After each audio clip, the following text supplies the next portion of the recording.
Hello, and this is episode 2. If you're not looking at this screen, you're not on the right episode. So I actually deleted a little bit from the standard assets. The big thing in here wasn't actually the skyboxes, which only weigh in at about 2 megs.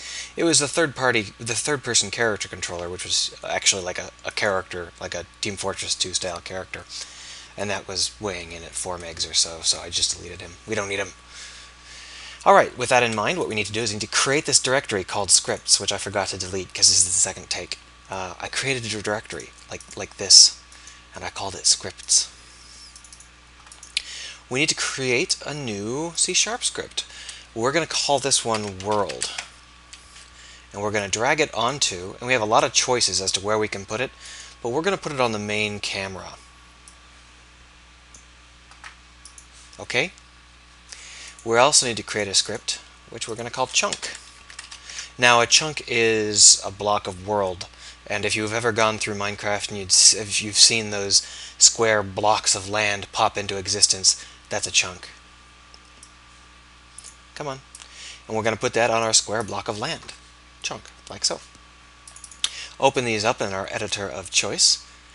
So here in world, that's chunk. This is world.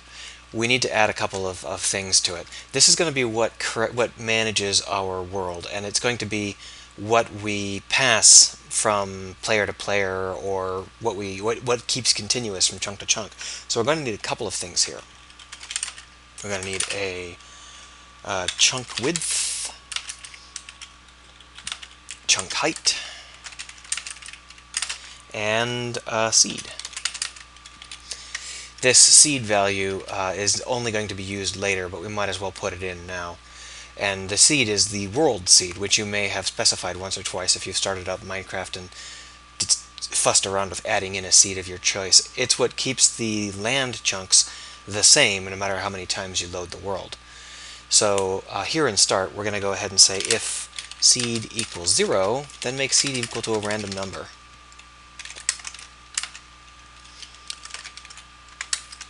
So that will give our seed value some random value, so it's different every time we load it. Okay? It's not going to be useful until next time, though.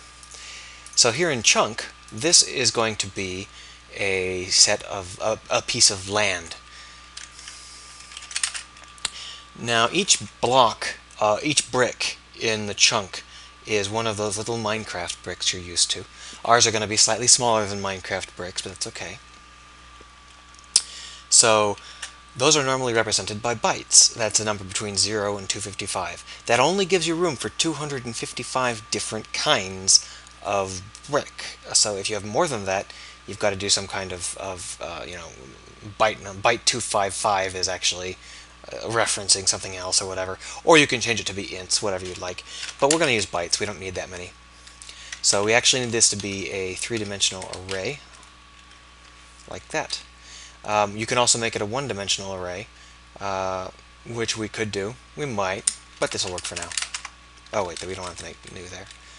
Alright, so here in start, what we need to do is we need to set that map equal to stuff. So map equals new byte, and then we need to specify a width and a height. So world, we need to be able to find this world class. Well, in order this is where it is, so we need to have this stuff, right?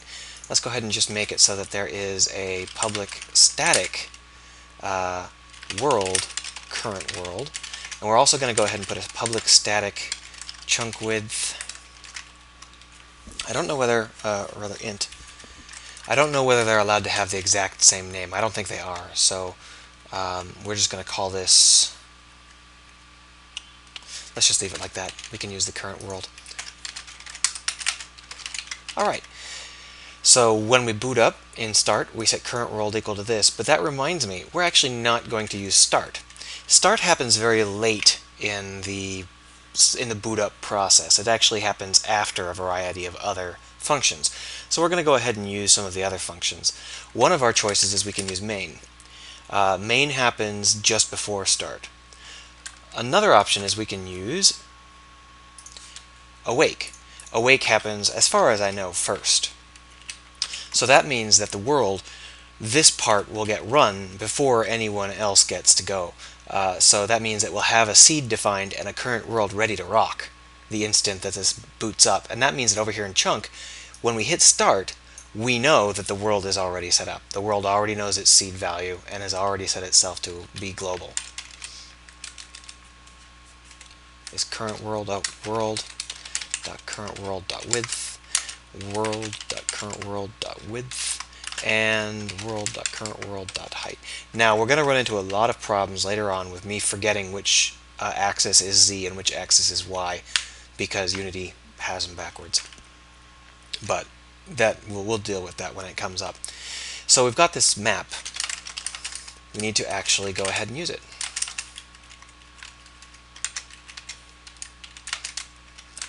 So we're going to set it up so that it has some values in it.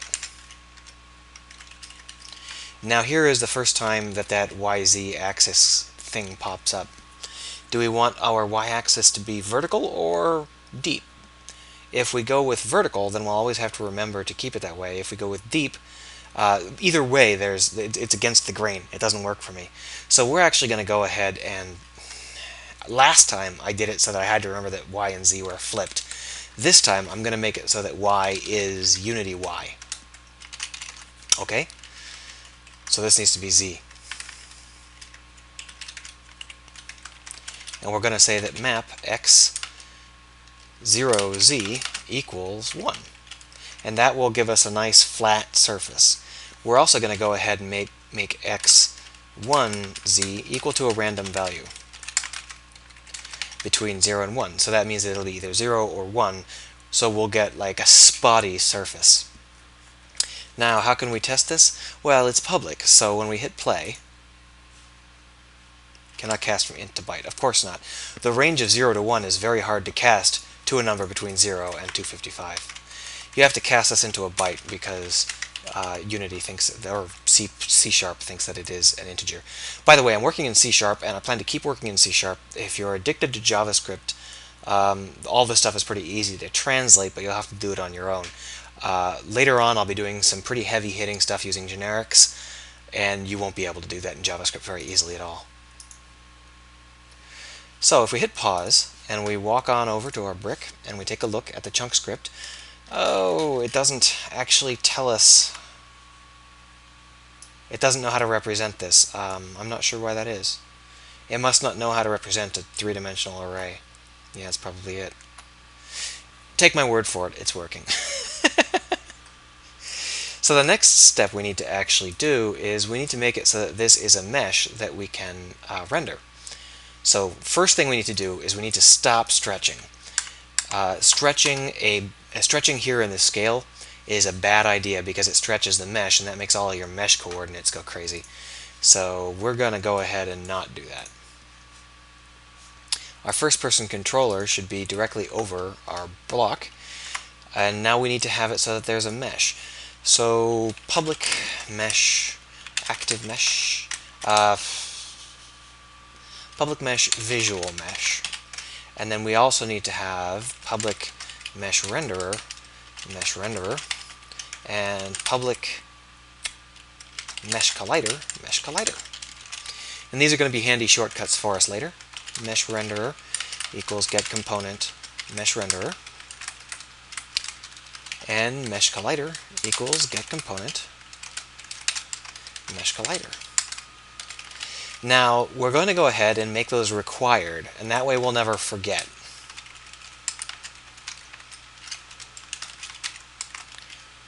If we ever put it on a brick where there's no mesh renderer or mesh filter or mesh collider, it will actually go, hey, wait, what are you doing?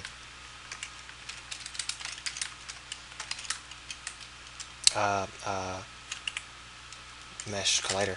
And actually we also need a mesh filter, so yeah, put it at the end of the file.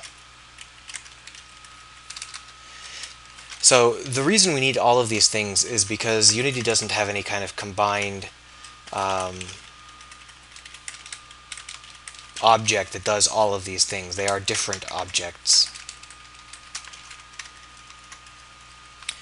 So to show you what these are, here in the box that we created, the default box that you create has all of these things attached to it. The mesh filter contains the mesh object, which we're actually going to be overwriting, so we don't care what it is. This is a box collider. That's not correct. So we need to remove this box collider because we require a mesh collider. Add physics, mesh collider. So there's the mesh collider. And here's the mesh renderer. The mesh renderer is important because that's going to have our materials. The mesh collider is important because we need to be able to walk on things. And the mesh filter is important because we need it to look right. And of course the chunk. So we could actually manually set these if we want, but since they're set automatically, there's no need to. There's actually no need to even make them public. We can make them protected, and that'll make it a little bit neater to look at. We don't need to have those three things in our list. So when we want to create a mesh, that's easy enough. Let's go ahead and go into a new function, public. Let's go ahead and make this a virtual function so that we can override it later.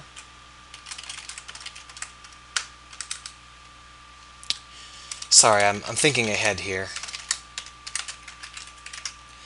So we want to set our visual mesh equals new mesh. Void. So a mesh is simply a list of vertexes and ways that they're connected and where they are on your UV map. So when we create it, we need to create a list of vertexes. Fortunately, we have a really easy job because all of our vertexes are currently on integer values. Every brick is exactly 1 unit wide, as you might remember. So we can just say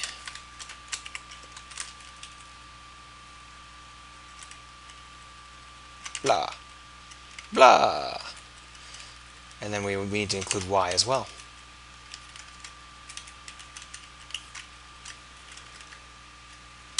We're only going to get part way through this episode. It's a little bit too much to do in one episode.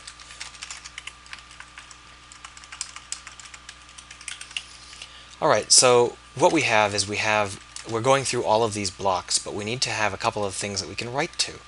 We need to have a list of, speaking of which, in order to use lists, you need to add a new using directive, generic. We need to have, there's no public. We need to have a list of vector 3s. We're also going to need a list of vector 2s. And we're also going to need a list of ints. Down at the end, what we need to do is we need to set them. So visual vertices equals verts.toArray.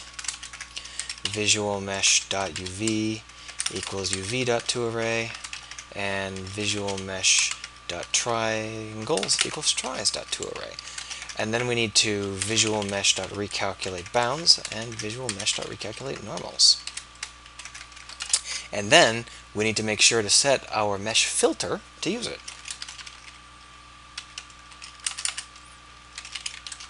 Like so. We can also set our mesh collider to use it. But the first thing we need to do when we're doing this is we need to set the shared mesh equal to null to tell it that it needs to recalculate, and then we need to set the visual mesh. Actually, we don't need to do that because the visual mesh is a new mesh. That's fine. So this should work fine. So all of this should work, except of course we're missing all of the actual logic. Well, let's go ahead and see what this does. Oh, I did all that modification when it was in the wrong mode. Yeah, I made all of those changes in play mode. Gotta make them all again. Unstretch everything. Put the first person on the top. Alright, so we have a mesh, but it's not actually doing anything. Oh, you know why? Because we forgot to call that function.